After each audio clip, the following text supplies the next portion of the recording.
Bab 20. Malam menyambut. Milan telah berada di dalam kamar menunggu si culun dengan gelisah. Ingin tahu bagaimana keadaan gadis yang telah menolongnya. Sudah seharian Milan merasakan kegelisahan setelah mendengar obrolan Chelsea dan mamanya tentang keadaan Nara. Kenapa dia belum pulang? Apa dia pikir dia itu robot, bekerja terus di saat terluka? Gerutu Milan berdiri mondar-mandir menatap ke arah pintu. Manik matanya menatap ke arah jam dinding yang telah menunjukkan tepat di angka pukul 9 malam. Bagaimana dengan bahunya?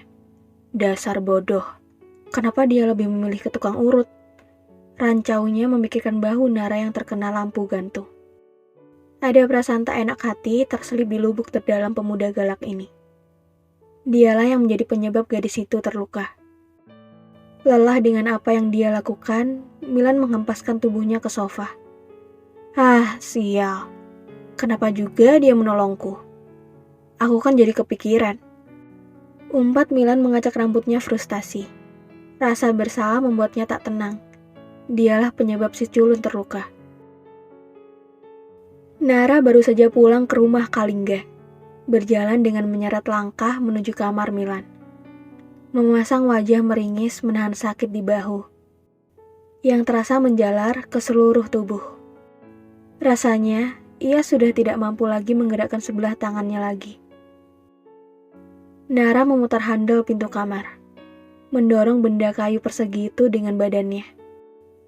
Culun, kenapa kau baru pulang? Suara bariton terdengar memakakkan telinga Nara. Gadis ini pun mengarahkan pandangannya ke sumber suara. Kak Milan, tubuh Nara membatuh saat menatap Milan memasang wajah dingin, berdiri dengan tangan bersendekap di dada. Culun, kau dari mana saja? Serigah Milan mendekat pada gadis berkacamata ini. Meraih pergelangan tangan Nara, kemudian menggiringnya duduk di sofa. Tubuh Nara seketika cicit.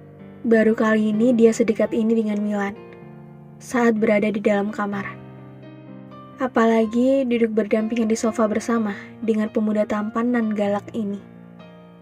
Nara pun hanya bisa tertunduk diam, tak ingin terbius dengan ketampanan Milan. Buka baju. Titah Milan memasang wajah dingin. Seketika Nara menaikkan pandangannya, menatap Milan yang memasang raut wajah serius. Menelisik apa pemuda galak ini? Bercanda dengan ucapannya. Apa? Ucap Nara terbata, memastikan jika dia tak salah mendengar. Kau tuli ya? Cepat aku bilang buka bajumu. Hardik Milan. What? Nara tidak salah mendengar suami galaknya memintanya membuka baju. Nara menelan salivanya dengan susah payah. Buka baju, Kak. Ulangnya. Iya, buka bajumu. Pikiran Nara mulai mengudara ke arah hubungan suami istri. Apa mungkin jika Milan saat ini hendak memintanya untuk melakukan tugasnya sebagai istri? Tapi mengapa? Bukankah pemuda galak ini tidak akan pernah menerimanya sebagai istri? Mengapa sekarang malah memintanya membuka baju? Menatap Nara yang hanya terdiam mematung, terlihat ketakutan membuat Milan mendengus memutar bola mata malas. Jangan GR dulu, aku hanya ingin melihat bahumu yang terkena lampu gantung itu. Ketus Milan seakan bisa menebak pikiran liar si culun. Mendengar ucapan Milan membuat Nara menarik nafas panjang. Ternyata bukan seperti yang dia bayangkan. Bahuku tidak apa-apa kok, Kak. Nara berbohong diselingi dengan cengiran, menggerakkan tangannya yang sakit. Ah, sakit. Keluhnya dalam hati tapi berpura baik-baik saja. Aku ingin melihatnya. Paksa Milan melayangkan tatapan tajam pada Nara. Tidak perlu, Kak. Tolaknya. Milan merotasi mata malas. Si culun masih kekeh tak mau memperlihatkan lukanya. Tangan kekar pemuda ini pun terjulur hendak meraih kancing kemeja Nara. Membuat gadis ini menarik mundur tubuhnya, sembari menyilangkan kedua tangannya di dada, sebagai pertahanan. Kak Milan, aku tidak terluka, bahuku baik-baik saja. Nara berusaha menghindar. Kau melawan perintahku. Manik mata Milan memicing menatap Nara. Lagi, Nara tak berdaya dengan kata perintah. Tangan Nara yang menyilang di dada terjatuh lemas.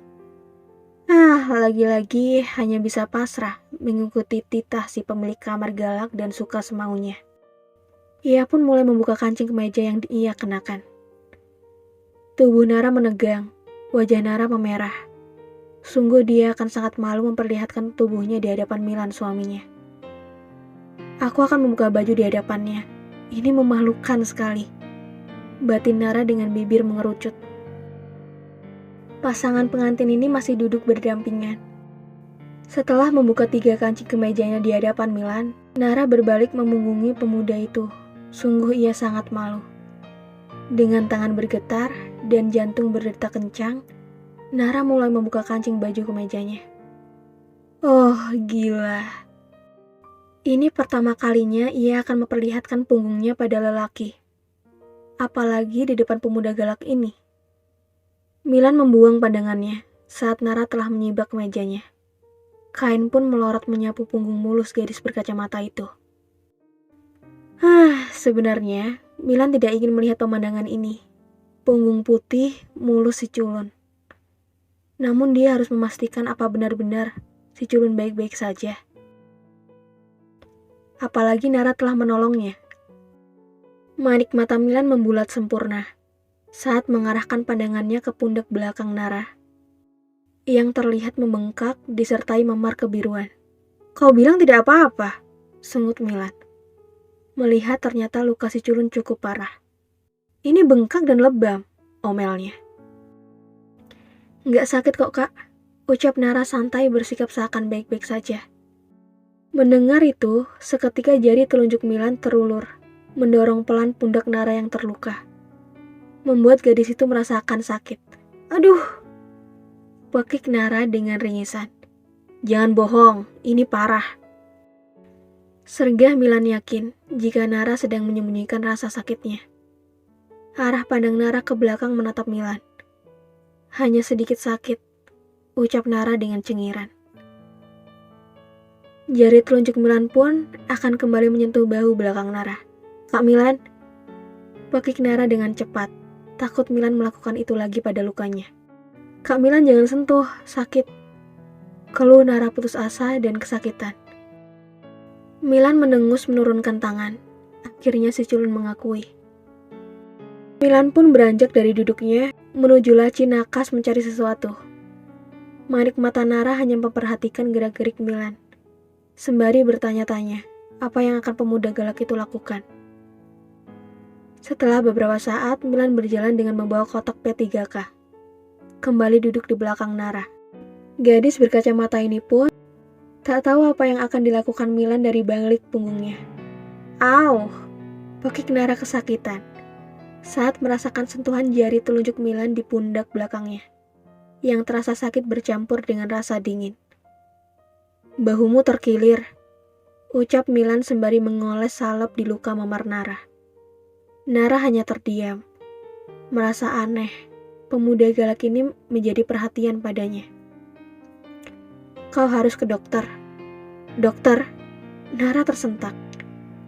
Mendengar kata dokter, lagi Nara menjadi gelagapan. Dia lebih baik menahan sakitnya daripada harus ke dokter. Nggak perlu kak, aku udah ke tukang urut tadi pagi. Tolak Nara dengan cepat. Tukang urut? Hardik pemuda ini. Katanya tulangnya sudah baik kak, ucap Nara. Bagaimanapun dia tidak boleh ke dokter. Kau masih percaya tukang urut? Kalau kau tidak ke dokter, lukamu akan infeksi. Kak, jangan banyak alasan pokoknya. Kau harus ikut bersamaku besok. Kau tenang saja. Dokter tidak akan memotong tanganmu. Tapi kak, kau tidak boleh menolak.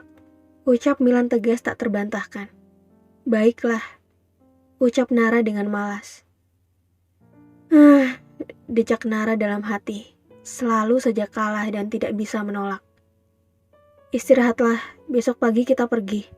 Milan telah selesai mengoles salep ke bahu Nara. Setelahnya bangkit dari duduknya. Nara seakan ingin menangis. Sumpah demi apapun, dia tidak ingin memeriksakan dirinya ke dokter. Fajar telah menyingsing. Nara telah bangun saat pagi buta. Dia harus pergi sebelum Milan bangun. Semalaman, ia tidak bisa tidur karena memikirkan kata Milan yang akan membawanya ke dokter, dan dia pun berniat kabur. Nara telah berada di ambang pintu kamar, bersiap untuk pergi, namun sebelum itu berbalik. "Maaf Kak Milan, aku terpaksa kabur. Aku takut dokter." Gumam Nara menatap ke arah ranjang di mana Milan masih bergelung nyaman di tempat tidur. Setelahnya menutup pintu pelan. Senyum kemenangan pun terbit dari wajah. Yes, dia berhasil kabur. Cahaya mentari menyinari, menelisik masuk ke dalam kamar, membangunkan tidur lelap Milan. Pemuda ini bangun bersiap. Tak lupa jika hari ini dia harus membawa Nara untuk memeriksakan lukanya. Alis Milan berkerut dalam saat menatap sofa tempat tidur Nara. "Culun, kemana dia?" Milan mengarahkan iris mata hitamnya ke seluruh ruangan. Milan beranjak dari ranjang menarik laci nakas. Sudah menjadi kegiatan pagi Milan membuka laci tempat surat perpisahan mereka. Petuah move on. Salah satu hal membahagiakan adalah ketika berani melepaskan. Tenang saja, dia tidak akan menemukan yang sepertimu di orang lain. Milan mendesis, merotasi matanya, mencerna rangkaian makna kata-kata yang tertulis. "Kau benar, Culun. Dia tidak akan mendapatkan yang lebih baik dari aku." Gumam Milan dengan bangga. Tanpa sadar, menarik sudut bibirnya tersenyum tipis. Hatinya terasa tenang. Beban berat patah hati itu semakin hari semakin mengikis.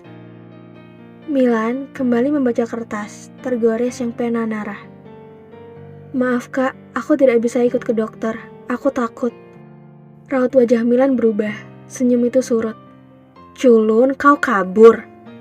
Arang Milan, rencana yang sudah dirancang pun batal. Seketika, Milan geram. Baru saja dia terbius dengan kata Nara. Sekarang dia kembali kesal. "Culun, awas saja kau," pekik pemuda itu.